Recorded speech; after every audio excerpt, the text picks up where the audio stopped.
है और ये देश के करोड़ों छात्रों और उनके माता पिता के लिए एक बहुत राहत वाली खबर है।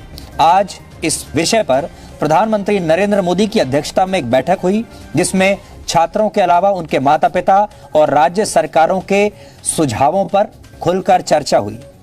बोर्ड परीक्षाओं को लेकर हुई बैठकों में सरकारी अधिकारियों ने सुझाव दिया था कि 12वीं और 10वीं की परीक्षाओं को टाल देना चाहिए, लेकिन प्रधानमंत्री मोदी ने कहा कि छात्रों की भलाई हमारे लिए सबसे ज्यादा जरूरी है और उनका स्वास्थ्य हमारी पहली प्राथमिकता होनी चाहिए।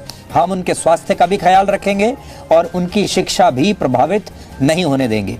प्रधानमंत्री ने कहा कि ये छात्र पहले ही कोविड की वजह से बहुत नुकसान और परेशानियां झेल चुके हैं, इसलिए 10वीं क्लास की परीक्षाओं को रद्द कर देना चाहिए और 12वीं क्लास की परीक्षा को टाल देना चाहिए, जिससे बच्चों का साल भी बर्बाद ना हो। और इसके बाद ही ये फैसला लिया गया।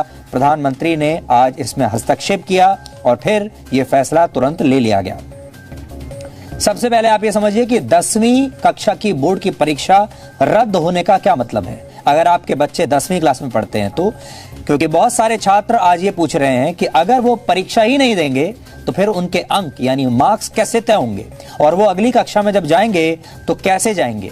तो आज की बैठक में इस पर चर्चा हुई और सरकार इस नतीजे पर पहुंची कि वो आंतरिक मूल्यांकन के आधार पर छात्रों को उनके अंक देगी और उन्हें 11वीं कक्षा में प्रमोट कर दिया जाएगा। हालांकि किस आधार पर छात्रों का ये मूल्यांकन होगा, इस पर अभी फाइनल फैसला नहीं हुआ है। सरकार ने इसके लिए सीबीएसई को निर्देश दिए हैं और अब सीबीएसई बताएगा कि ये पूरी प्रक्रिया कैसे होगी कि आपका बच्चा जब 10वीं क्लास से 11वीं में जाएगा तो उसका आधार क्या होगा और जब उसने परीक्षा ही नहीं दी तो उसे किस आधार पर नंबर दिए जाएंगे।